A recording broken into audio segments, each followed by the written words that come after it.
Rahul sir, sir आजकल cyber crime बहुत ज्यादा हो रहे हैं। इन्हें आप कैसे देखते हैं? आप इतने सालों से जासूसी का काम कर रहे हैं, साइबर केसेस आपके पास आते ही होंगे। आप इन्हें कैसे सॉल्व करते हैं? आज हम सब इसी पर आपसे चर्चा करना चाहते हैं। सबसे पहले आप सबका शुक्रिया। आप साइबर क्राइम के बारे में आज मुझसे चर्चा करने आए हैं।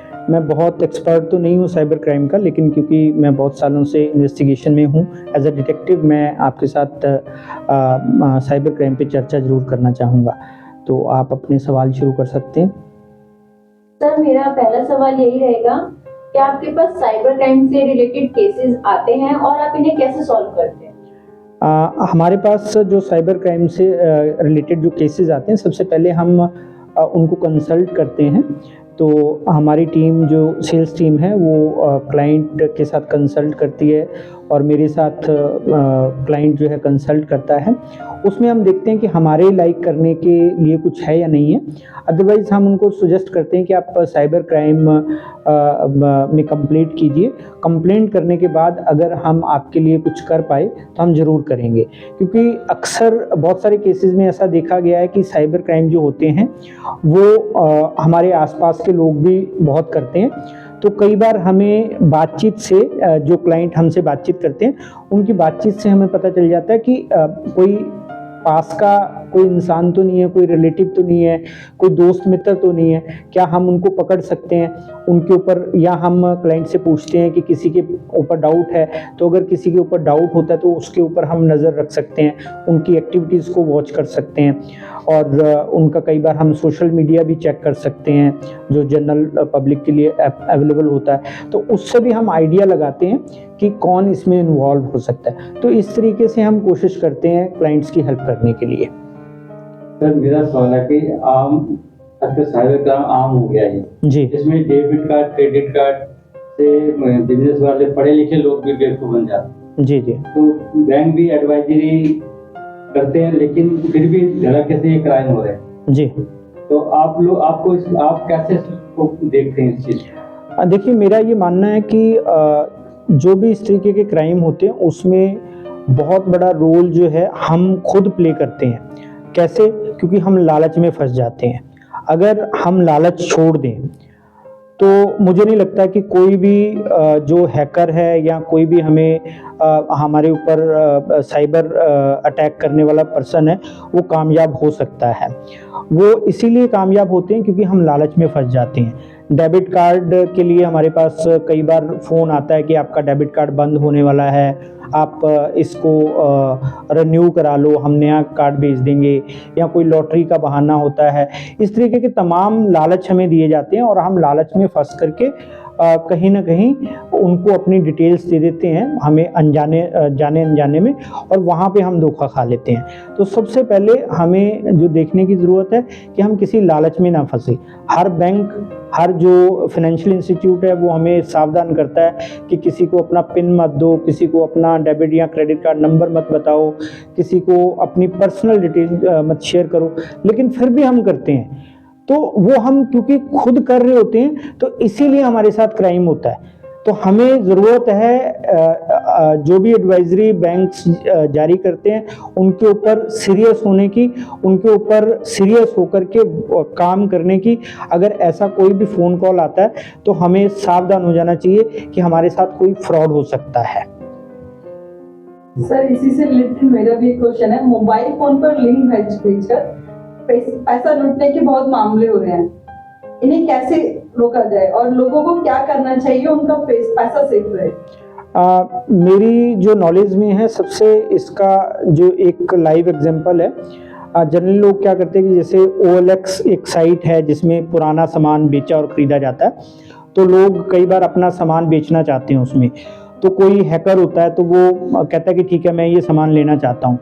तो जब वो सामान के लिए पैसे हमें देना चाहता है तो वो कुछ पेमेंट हमें करता है और फिर कहता है कि अच्छा मैंने और पेमेंट करनी है, तो कुछ बहाना बना के वो हमें कोई लिंक भेजता है कि आप ये लिंक क्लिक कर दो तो ये आपके पास पेमेंट आ जाएगी। क्योंकि उस समय हमें अपनी चीज़ बेचनी होती है, हम लालच में होते हैं, जैसे मैंने पहले बोला आपको, तो हम लालच में फंस के उस लिंक पे क्लिक करते हैं और वो लिंक उन्होंने पहले से बनाया होता है, उनके पास हमारी कुछ पर्सनल इंफॉर्मेशन होती है, हमारे बैंक की इंफॉर्मेशन होती है, तो वो लिंक के थ्रू हमसे पैसा ले लेते हैं। तो इस तरीके से वो बहुत सारे ऐसे तरीके होते हैं, छोटे छोटे तरीके होते हैं जिनके थ्रू वो बेईमानी करते हैं। तो अगर ऐसा कोई भी लिंक आता है तो किसी भी लिंक के ऊपर क्लिक करने की जरूरत नहीं। कोई भी अनऑथराइज्ड पर्सन है या आपका जानकार नहीं है तो किसी भी लिंक पे, खास करके जो पेमेंट लिंक है उस पर तो क्लिक करने की जरूरत ही नहीं है। तो उसी में आपको सावधान होना चाहिए कि अगर कोई इस तरीके से करने की कोशिश कर रहा है, इसका मतलब कि वो फ्रॉड भी कर सकता है आपके साथ। तो सावधान रहना चाहिए हमें इसमें। सर, महिलाओं से साइबर क्राइम के नए नए रूप सामने आते हैं, ऐसे मामलों में आपकी क्या राय है? मैं बहुत सारे केसेस देखता हूँ जिससे मैट्रिमोनियल फ्रॉड्स होते हैं। बहुत सारी साइट्स हैं, पहले शादियां होती थी, एक दूसरे को लोग जानते थे, पहचानते थे और जान पहचान में शादियां हो जाती थी। अभी सब जो है वो ऑनलाइन हो गया है और बहुत सारी ऐसी वेबसाइट्स हैं, यहाँ पे डेटिंग साइट्स भी हैं और ऐसी मैट्रिमोनियल साइट्स भी हैं। यहाँ पे बहुत सारे क्राइम होते हैं।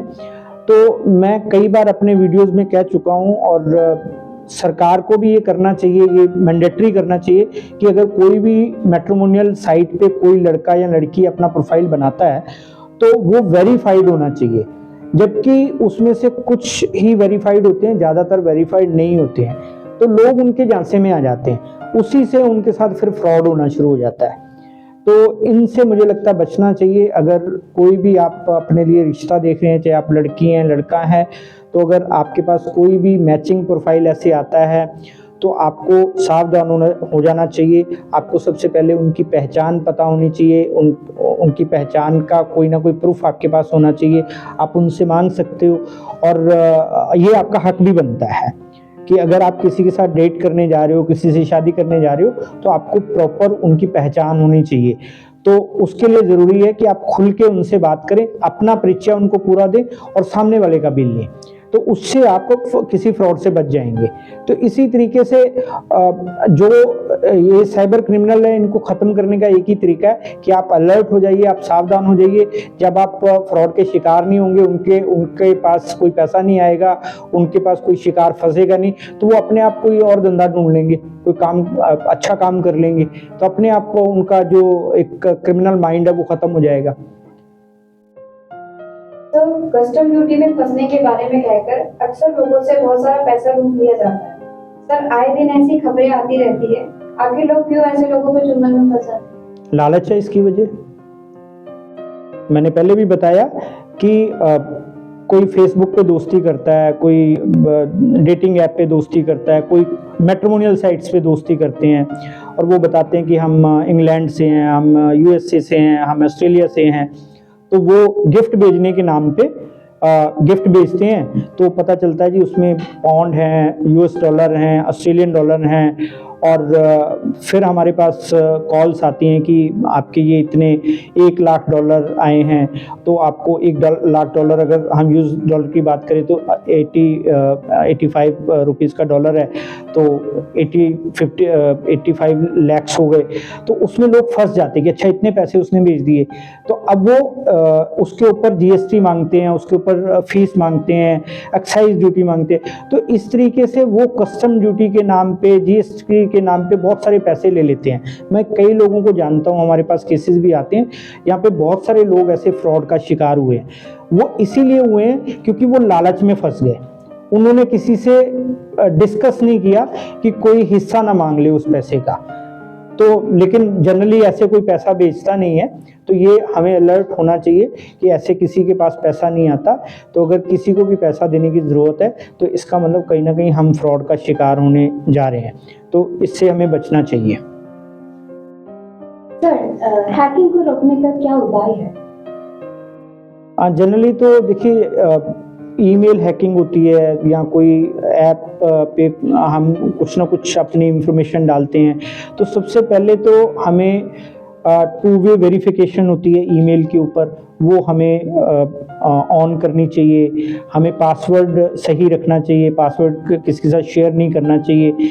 तो आजकल मतलब जो टेक कंपनियां हैं वो बहुत सारी आपको सुविधा देती है कि आप हैकिंग से बच सकते हैं। जब भी हैकिंग होती है समझ लीजिए कि वो आपकी गलती से हुई है। वो बंदा उतना स्मार्ट नहीं जितने आप बेवकूफ़ हैं। तो अपनी बेवकूफ़ी के लिए आप दूसरे को ब्लेम नहीं कर सकते। तो आप खुद को बचाइए कि आपने अपनी इंफॉर्मेशन कैसे रखी है। कई बार हम पासवर्ड किसी को शेयर कर देते हैं। मैंने देखा है कि हम कोई नेटफ्लिक्स का प्लान लेते हैं या हम प्राइम का प्लान लेते हैं, तो हम पैसे बचाने के चक्कर में वो उसका पासवर्ड हम किसी और को भी दे देते हैं। और कई बार वही पासवर्ड हमारी ईमेल का भी होता है, क्योंकि जनरली कई बार होता है कि हमने ईमेल पे जो पासवर्ड रखा 2-3 चीज़ों पे वही सेम पासवर्ड रख लिया। अगर आपका दोस्त आपके साथ कोई बेईमानी करना चाहता है तो वो उस पासवर्ड को यूज़ कर सकता है किसी और चीज़ में भी, आपका ईमेल खोलने के लिए भी। तो ऐसी बहुत सारे तरीके हैं जिससे कि आप सेफ रह सकते हो। तो अपनी कोई भी इंफॉर्मेशन अपने किसी दोस्त को भी देने की ज़रूरत नहीं है ऐसी। तो हर तरीके से आपको सावधान रहने की ज़रूरत है। सर, सोशल मीडिया पर ठग झूठे विज्ञापन देकर लोगों को अपने जाल में फंसाकर उनसे पैसा लूट लेते हैं, इससे कैसे बचाया जाए? देखिए, जब भी आप कोई एडवर्टाइजमेंट कहीं सोशल मीडिया पे देखते हैं तो सबसे पहले उसके ऊपर रिएक्ट करने से पहले, अपना फ़ोन नंबर छोड़ने से पहले, अपना इंटरेस्ट शो करने से पहले आपको देखना चाहिए कि जो एडवर्टाइजमेंट है वो बहुत ज़्यादा अट्रैक्टिव है या बहुत ज़्यादा ऐसा कोई प्रॉमिस किया गया जो फुलफिल नहीं हो सकता या नेक्स्ट टू इम्पॉसिबल लगता है, तो फिर आपको सावधान होने की ज़रूरत है। फिर जो भी कंपनी है उसकी कोई ना कोई वेबसाइट होती है और वेबसाइट का एक डोमेन होता है। डोमेन आप अगर सर्च करना चाहो कि कितना पुराना डोमेन है तो आपको 2 मिनट में पता चल जाएगा। अगर जरा सा भी आप टेक सेवी हैं तो आपको पता चल जाएगा डोमेन से कि ये अभी 4 दिन पहले खरीदा गया है या 4 साल या 10 साल 50 साल पुराना डोमेन है। तो इस तरीके से आप छोटी से छोटी चीज़ को जब ध्यान से देखेंगे तो आपको आराम से पता चल जाएगा कि ये जो एडवर्टाइजमेंट है ये फ्रॉड एडवर्टाइजमेंट है या इसके अंदर कोई दम है। अगर दम होगा तो आपको उनका सारा बैकग्राउंड सही से पता चल जाएगा। तो ये मतलब आपको थोड़ा सा कॉन्शियस रहने की ज़रूरत है, सावधान रहने की ज़रूरत है। जो भी आप डिटेल देखो उसको आपको रीचेक करने की ज़रूरत है, उसके ऊपर काम करने की ज़रूरत है। सर, साइबर क्राइम के बारे में हमारे देश में क्या कानून है? साइबर क्राइम के बारे में साइबर क्राइम यूनिट बने हुए हैं अलग अलग स्टेट्स के अंदर, अलग अलग डिस्ट्रिक्ट्स के अंदर। आपके साथ कोई भी साइबर क्राइम होता है तो आप ऑनलाइन भी कंप्लेंट कर सकते हो। पुलिस स्टेशन, साइबर क्राइम से रिलेटेड पुलिस स्टेशन बने हुए हैं, वहाँ पे भी कंप्लेंट कर सकते हो। तो आईटी एक्ट में, इंफॉर्मेशन टेक्नोलॉजी एक्ट में केस दर्ज होते हैं और वहाँ पे जा कर के आपको कोई ना कोई राहत मिल सकती है। सबसे ज़रूरी है कि जब भी आपके साथ ऐसा कोई क्राइम होता है तो आपको तुरंत रिपोर्ट करनी है। जितना जल्दी आप रिपोर्ट करोगे उतना जल्दी आपका केस सॉल्व होने की गुंजाइश रहती है। लेकिन जब जैसे जैसे आप लेट करते जाते हो तो जो डिजिटल फुटप्रिंट है वो धीरे धीरे कई बार मिटते जाते हैं। तो इसलिए अगर किसी के साथ भी साइबर फ्रॉड होता है तो वो तुरंत जाके ऑनलाइन या साइबर थाने में जाके कंप्लेंट कर सकता है। हमारे देश में साइबर पोर्नोग्राफी के मामले बहुत होते हैं जी, आप किस तरह देखते हैं? देखिए, बहुत सारी ऐसी साइट्स हैं यहाँ पे पोर्नोग्राफी होती है और बहुत सारे लोग हैं हमारे पास, बहुत सारे केसेस आते हैं यहाँ पे लोग अपनी न्यूड फोटोज़ खींच लेते हैं शौक़ की वजह से, और वो कहीं ना कहीं टेलीग्राम पे या किसी ऐसी जगह पे सर्कुलेट करते हैं और वो वहाँ से फिर आगे सर्कुलेट हो जाती हैं। तो मैं कहता हूँ कि अपनी ऐसी फ़ोटो खींचने की ज़रूरत क्या है। तो कई बार आप कहते हो कि ये मेरी प्राइवेट पिक्चर्स हैं, ये तो मेरे मोबाइल में थी, लेकिन कई बार आप अपना मोबाइल किसी को ठीक करने के लिए देते हैं, ख़राब होता है आपका मोबाइल, तो उस जो मोबाइल का डेटा है सारा आपका शेयर होता है। और इसी तरीके से कई बार जो आप किसी के साथ फ़ोटो शेयर करते हैं तो वो उसका स्क्रीनशॉट ले सकता है। टेलीग्राम पे ये सुविधा है कि टाइमर लगा होता है, आप एक बार फ़ोटो देखेंगे और वो चली जाती है। बट लेकिन आप ये नहीं सोचते कि उसने अगर दूसरा मोबाइल रखा हुआ है, उससे वो ऊपर से क्लिक कर रहा है फ़ोटो, तो आपकी फ़ोटो तो उसने ले ली। आपने बहुत समझदारी की कि वो एक बार दिखेगी, लेकिन वो आपसे ज़्यादा समझदार है। उसने उसका स्क्रीनशॉट तो नहीं ले पाएगा, लेकिन उसकी फ़ोटो खींच ली उसने, तो उससे क्या है कि वो आगे सर्कुलेट कर सकता है। तो आप हम कोई भी है, लेकिन उनको ध्यान रखना चाहिए कि ना तो ऐसी कोई फ़ोटो खींचनी चाहिए, ना उसको किसी को पास करनी चाहिए। तो दोनों गुनाह हैं ये, दोनों गलत हैं ये। तो वो काम करें क्यों जो कल के लिए मुसीबत बने। सर, प्रॉपर्टी को लेकर भी आजकल साइबर क्राइम हो रहे हैं, ऐसे अपराधों से कैसे बच सकते हैं? देखिए, प्रॉपर्टी को लेकर के कई बार हम देखते हैं कि एक प्रॉपर्टी कई लोगों को बेच दी गई है, ठीक है, और वो कई बार ऑनलाइन प्रॉपर्टी, जैसे ऑनलाइन पोर्टल्स हैं, वहाँ पे प्रॉपर्टी बिक रही है, तो हम कई बार ये सोचते हैं कि ये प्रॉपर्टी अच्छी होगी तो इसके लिए हम कुछ कोशिश कर लें। तो मुझे लगता है कि अगर आप कोई प्रॉपर्टी खरीदना चाहते हैं या आपको किसी प्रॉपर्टी में इंटरेस्ट है, तो आप उसकी पूरी वेरिफिकेशन कराएं। आप उसकी खुद भी जांच कर सकते हैं, जो भी रजिस्ट्रार ऑफिस होता है वहाँ पे जा कर के उनकी जांच कर सकते हैं। अदरवाइज़ आप किसी अपने पास के प्राइवेट डिटेक्टिव के पास जाइए और उनसे हेल्प लीजिए, वो कुछ रुपए लेंगे आपसे और उस प्रॉपर्टी के बारे में आपको सही इन्फॉर्मेशन दे देंगे कि वो किसकी प्रॉपर्टी है, उसका मालिक कौन है, उससे पहले उसका मालिक कौन था, और उसके ऊपर कोई लोन तो नहीं चल रहा। बहुत सारी ऐसी जानकारी होती हैं जो आपको उस प्रॉपर्टी के बारे में बता देंगे। और वहाँ पे आप प्रॉपर्टी पे खुद जा कर के या आप जैसे डिटेक्टिव को हायर करके आप ये पता लगा सकते हैं कि वहाँ पे फिजिकल मतलब वहाँ पे क्या सिचुएशन है प्रॉपर्टी की, वो देखना भी बहुत ज़रूरी है। सर, कोविड के दौरान ऑनलाइन क्लासेस के कारण आजकल हर छोटे बच्चे के हाथ में स्मार्टफोन है। उनके साथ कुछ गलत ना हो या वो फोन का इस्तेमाल किसी गलत काम में ना करे, इसके लिए बच्चों के पेरेंट्स को क्या सावधानी बरतनी चाहिए? देखिए, चाकू से आप फ्रूट भी काटते हैं, किसी का गला भी काट सकते हैं। ये तो आपके ऊपर है कि आप उसको कैसे यूज़ करते हैं। तो फ़ोन कुछ गलत नहीं है, इंटरनेट कुछ गलत नहीं है, लेकिन उसको सावधानी से यूज़ करना बहुत ज़रूरी है। तो आप अगर आपका बच्चा अंडर एज है, उसको मोबाइल के बारे में, उसके यूज़ के बारे में ज़्यादा नहीं पता, तो आपको उसको समझाने की ज़रूरत है, उसकी काउंसलिंग की ज़रूरत है, उसके आसपास रहने की ज़रूरत है। मोबाइल पे वो क्या देखता है, कौन से ऐप डाउनलोड करता है, किन लोगों से वो बात करता है, किसके साथ चैट करता है, तो ये सारी चीज़ें आपको एज अ गार्डियन देखनी पड़ेंगी। आपकी ड्यूटी है ये, क्योंकि कल को कुछ भी अगर हो जाता है, क्योंकि वो माइनर होगा, तो उसका असर सीधा आपके ऊपर आएगा।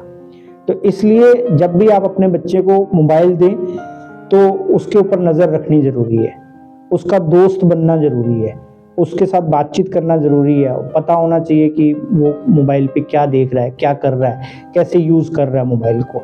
उसको सही जानकारी देना ज़रूरी है कि मोबाइल को सही यूज़ कैसे करना है। रश्मिका मंदाना कटरीना कैफ काजोल का डीप फेक बना, ये डीप फेक आखिर है क्या? डीप फेक जो है उसका मतलब है कि एक फ़ोटो आपने कोई न्यूड फ़ोटो ली और एक आपने किसी फेमस एक्टर या एक्ट्रेस की फ़ोटो ली, उन दोनों को मिला दिया और उनको मिला करके आपने इंटरनेट पे सर्कुलेट कर दिया। तो इसको मेरे ख्याल से डीप फेक कहते हैं। तो इससे क्या है कि जिसका चेहरा है वो बदनाम हो जाता है। जैसे रश्मिका की आप बात कर रहे हैं, तो ये बहुत बड़ा भी स्कैंडल हुआ था, किसी ने उनकी फ़ोटो डाल दी थी, काजोल की भी, तो ये बहुत बड़ा स्कैंडल हुआ था। तो ये आजकल आर्टिफिशियल इंटेलिजेंस AI आ गया, तो उसके कारण भी ये हो रहा है। तो जैसे मैंने अभी मोबाइल के यूज़ की, इंटरनेट के यूज़ की बताया, तो इसी तरीके से हम AI को अच्छे पॉजिटिव नज़रिए से भी देख सकते हैं, नेगेटिव नज़रिए से भी देख सकते हैं। लेकिन जब भी हम कोई अपनी पिक्चर कहीं पे भी अपलोड करते हैं, फेसबुक पे, इंस्टा पे, तो हमें देखना चाहिए कि हमारी पिक्चर कौन देख सकता है, कौन देखता है। तो उसके लिए ज़रूरी है कि हमें अपने प्रोफाइल को लॉक लगाना चाहिए, हमें लिमिटेड दोस्त बनाने चाहिए। दोस्त भी आपके ऐसे होने चाहिए जो आपको पर्सनली जानते हैं। जो आपको नहीं जानते हैं, आप अपने अकाउंट्स में देखेंगे ऐसे बहुत से लोग होंगे जिनको आप पर्सनली नहीं जानते हैं। तो जनरली हमारे यहाँ पे क्या होता है कि अच्छा मैक्सिमम नंबर ऑफ पीपल होने चाहिए जो आपको फॉलो करें, आपकी फ़ोटो को लाइक करें। तो वो अच्छा तो लगता है, लेकिन उससे आपकी सुरक्षा को खतरा भी बढ़ जाता है। तो इसलिए ज़रूरी है कि आप जब भी, खास करके लड़कियां जब भी अपनी कोई फ़ोटो शेयर करती हैं, कोई वीडियो शेयर करती हैं कहीं पे भी, तो वो कौन लोग देखेंगे, ये आपके हाथ में कंट्रोल होना चाहिए। तो इसी से आप ऐसी चीज़ों से बच सकते हैं। आजकल ये भी देखा जा रहा है कि अगर आप आपस में कुछ डिस्कस कर रहे होते हैं तो थोड़ी देर बाद हमें वो फोन पर वैसी ही नोटिफिकेशन आने लगती है। क्या ये सब फेक है या हमारे साथ कुछ गलत भी हो सकता है? इससे कैसे बचा जाए? ये भी एक आर्टिफिशियल इंटेलिजेंस है। जब हम कोई चीज़ सर्च करते हैं, गूगल पे सर्च करते हैं या फेसबुक पे सर्च करते हैं, तो हमारे को वैसी एडवर्टाइजमेंट दिखाई देती हैं। तो इसमें कुछ गलत नहीं है। ये एक जो टेक कंपनियां, उनका पैसा कमाने का तरीका है कि आपने सोचा किसी चीज़ के बारे में भी, तो वैसे ही एडवर्टाइजमेंट आपके पास आएंगी। तो ये एक मैं इसको पॉजिटिव इसलिए लेता हूँ कि कई बार क्या होता है कि जब आप फेसबुक पे या इंस्टा पे या किसी सोशल मीडिया पे या इवन डेटिंग ऐप पे कोई प्रोफाइल बनाते हो, तो वो आपसे पूछते हैं कि आपका इंटरेस्ट किस चीज़ में है। आपका पॉलिटिक्स में है, आपका गेम्स में है, आपका नेचर में है। तो जिस चीज़ में आपका इंटरेस्ट होता है वैसी ही चीज़ें आपको दिखाई भी देती हैं। तो ऐसे ही जब आप सर्च करते हो तो वो आपके माइंड को पकड़ लेता है कि अच्छा आपने ये सर्च किया तो ऐसी चीज़ें आपकी ज़रूरत है और वैसी चीज़ें आपको दिखाता है। तो इसमें कुछ गलत भी नहीं है, लेकिन आपको स्मार्टली देखना है कि किसी गलत चीज़ में आप ना फंस जाओ। कोई, जैसे आपने एडवर्टाइजमेंट की पहले बात की थी, तो कोई एडवर्टाइजमेंट ऐसी ना आ जाए जो फेक हो या जो गलत हो, जो स्कैमर ने डाली हो किसी ने, तो वैसा आपको देखना पड़ेगा। वैसे इंक्वायरी करके कि भाई ये कुछ गलत तो नहीं है, अगर आप किसी चीज में इंटरेस्ट लेते हो तो। थैंक यू सो मच अपना इतना कीमती वक्त देने के लिए और हमारे सारे क्वेश्चंस का आंसर करने के लिए। Thank you. Thank you very much.